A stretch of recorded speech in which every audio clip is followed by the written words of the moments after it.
Hello and welcome to Rotted Reviews, and today it's another Rotted request as I put the channel in the hands of my patrons and allow them to select which movies or any other media they want me to watch and review. And today's selection comes to us from Patron Kathryn, who asked me to tackle the Fear Street Trilogy. So I know a lot of people have already done their Fear Street videos and so forth, which is fine. I'm going to do this one a little bit differently. A lot of people will kind of segment things out and, tackle each film individually. I'm going to score them individually, but I'm going to just be talking about the series as a whole. I don't want to get too awful in the weeds with the second and third movie on a plotline level, because if you haven't seen this, I feel like talking about even the beginning events of the second and third kind of spoils the first one. So I'm going to be talking about them as like an entirety of the trilogy, scoring them individually and just going on from there. So this video will not be 3 times longer than my normal review, or I don't know, maybe it will be. I don't write a script. I just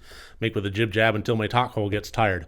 So Fear Street Trilogy, this one's for you, Kathryn. So written and directed by 𝗘𝗾𝗂𝗶𝗽𝗺𝗀, this is a series that really kind of, it was an interesting experiment. It came out in early July of this year on Netflix, and it did something kind of unique. Each individual series is almost 2 hours long and fully meets the criteria of a film, but it was a planned trilogy, and each entry came out within a week of the preceding one. And one of the questions that I get asked an awful lot is, Mike, what do you prefer, horror movies or horror TV shows? And I don't think it's a necessarily simple answer, even at face value. However, it's gotten even more complicated because the line has gotten so blurred between the two. And I think that's for the best. I kind of wanted to actually just talk about this, pull back from the Fear Street and just talk about this just a little bit generally in terms of the horror world, or even the cinematic world in general. I think even pre-COVID, we were winding up into situations where streaming services were kind of breaking the mold and figuring out how to deliver different types of products. And I really like where we're going with this now, because where we're at this moment is we're winding up with things that are really experimenting with its time frames. We're getting TV shows on streaming services that are 6 episodes long. And one episode could be 24 minutes. The other one could be 47 minutes. Then the next one could be 33 minutes. It doesn't matter. They basically fill it up with however much story they want to tell, and not a second longer or shorter. And I think that that's honestly the way to go. It's something that the streaming service allows us that freedom to have. Prior to this, we were locked into a fairly strict time frame of network and cable broadcast TV. Everything was chopped up into half-hour or 1-hour segments, and you had to allot a certain amount of time for commercials. And it doesn't matter if you don't have enough story to fill that entire hour. In that case, you just wind up coming up with some padding, some long shots, some unnecessary dialogue, and things feel a bit draggy. Or on the other end of this token, you wind up with such a grand idea that they don't want to invest in a 2-part kind of series, so you wind up losing some of that magic, condensing things down, losing some pretty critical scenes, things like that. So I think by having things within its own time frame and just allowing the stories to be told as they are supposed to be, without trying to squeeze them into this box that's a bad shape for them, I think ultimately we're getting better storylines and less fluff. Also, we're getting things where instead of having 24 episodes in a fucking season, where 22 of them nothing happens and everything waits for the season premiere or the season finale, we're instead again getting more condensed stories. And I think that it's really allowed for some more interesting stories to be told. And so for the Fear Street Trilogy, it could be argued that it was a 3-episode season of a TV series where each episode was almost 2 hours long. Shit, that's not unheard of. Sherlock had episodes that was an hour and a half long each. Or it could also be argued that it's simply 3 movies that were released within a very tight time frame. Again, the line is getting blurred so much that question, whenever it gets asked to me, just gets harder and harder to answer. But regardless, putting all that aside, we did have 3 entries in this. We had Fear Street 1994, 1978, and 1666, each episode obviously taking place within that year time frame. And the general gist of the plot line is you have an area that is broken up into 2 major towns. You have Sunnyvale, where everything is bright and shiny and rich, and then you have Shadyside, which is more run down, and continual tragedy always strikes. The folks of Shadyside will often have some sort of gallows humor about the situations that they find themselves in, trying to make the best of things, but also kind of recognizing that no matter how hard they try, they just can't break away from the cloudy bullshit that falls on their shoulders. Meanwhile, Sunnyvale is always looking down on their neighbors, wondering what in the world is wrong with these people that they can't seem to get their shit together. And the entire trilogy kicks off with one such tragedy as a mass murder takes place, and we get introduced to the characters that we are going to be following for the rest of the trilogy after that fact. And as they stumble across some hidden clues as to the mystery of Shadyside, they also unleash some cursed killer elements, and everything gets tied in with the old town lore of the witch 𝗘𝗾𝘂𝗶𝗽𝗺. Now, each of these three movies have their own kind of tonal elements to them. 1994 has more of a modern slasher element to it. 1978 has more of a old summer camp slasher kind of thing. And 1666 obviously goes back and deals with, as you might imagine, the 𝗘𝗾𝘂𝗶 story. And the storyline there is more of the communal paranoia that leads to, the witch trials and so on and so forth. And because of these tonal shifts and how well, in my opinion, it executed all of them, this really is, in my estimation, a horror trilogy for horror lovers. This is very accessible for anybody, even if you're not that familiar with, a lot of horror movie libraries. However, if you are, then this has just so many winks and nods and nudges that it really is just a bit of a love song to the genre. These movies are very self-aware, without going so meta as to actually be self-referential. It's one of the situations where the characters are very serious and they are very invested in what's going on here and the storyline that's unfolding around them on a personal level as well as a lore level. There may be some fun in-jokes among them, but for the most part, they're treating the storyline very seriously. It's the filmmakers themselves that are putting very obvious winks and nudges to the audience, and in that, I really did appreciate it. To kind of tackle each individual segment, I want to discuss some pros and cons. The 1994 one had the music going for it. The soundtrack was fucking awesome.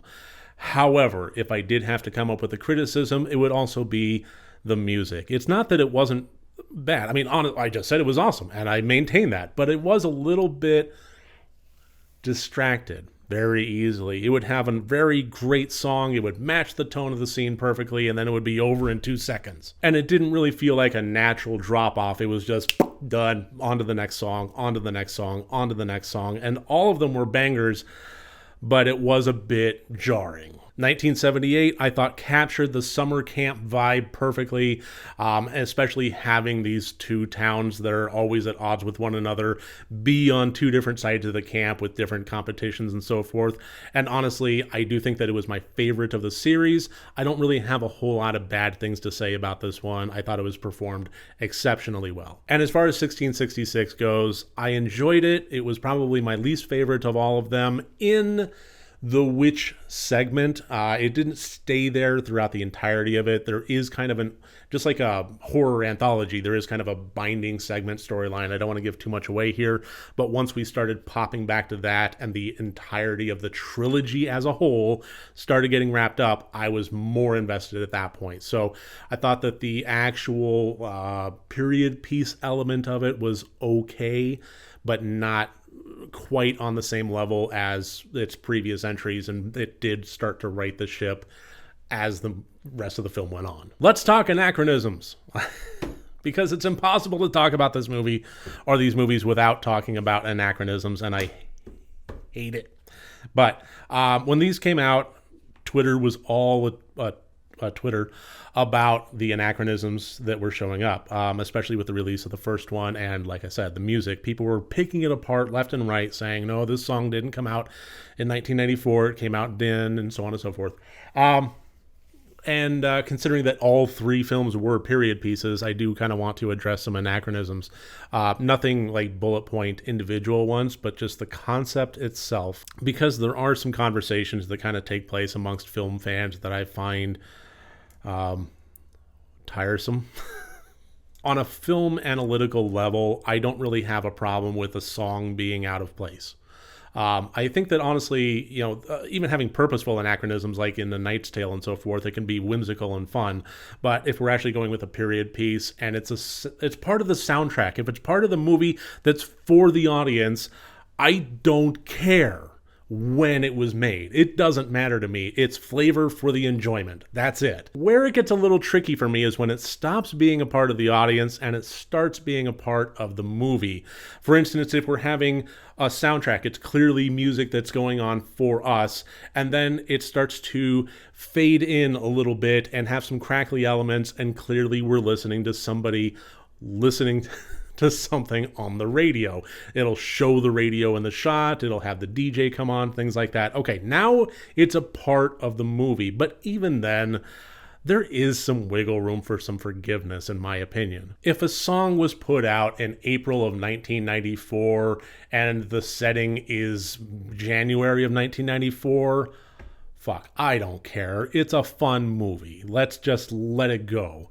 The only two times that I really consider this to be something that is difficult to overlook is when it's an extreme anachronism, or when it's a part of the plot, when it's an actual integral MacGuffin or plot element. If I were watching Richard Linklater's Dazed and Confused and then Matthew McConaughey got in his car, switched on the radio, and it started playing Sublime, I would think that was an issue. That's a major anachronism in a film that doesn't really play around with those. It's a period piece that's supposed to be a period piece. That would be a very distracting mistake and would pull me out of the movie, and I would definitely get some negative scores on me there. And then I would understand having some bad opinions about that particular element.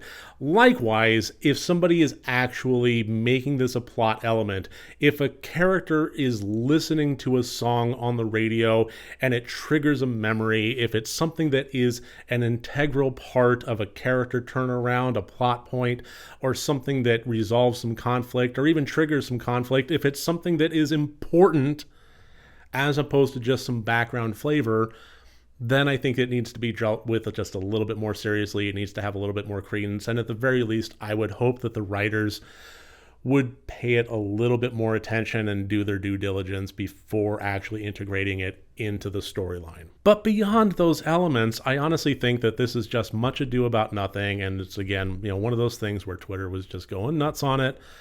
And I really just didn't see the issue. Maybe it's just me, but I really don't see an issue with just fucking enjoying a movie sometimes. As long as it has some interesting storylines and some dynamic characters that are going to drive that story forward, I'm on board. And if a song or a clock or a candy bar or a beer can is somehow anachronistic because it's 3 months out of date, I don't fucking care. So I'm going to go ahead and wrap this up by just giving this my blanket recommendation. This was an extremely good trilogy with some great characters, a whole lot of fun, and whatever you like about horror, you're probably going to find some elements of it in here. We have possessions, we have witches, we have slashers, we have all manner of really great shit, and we have good characters driving it along. So that should about do it. Thank you, Kathryn, for requesting the Fear Street Trilogy, and thank you for watching this video. I do hope you liked it. Remember, next time you want to watch a horror movie, first make sure that it's good and rotted.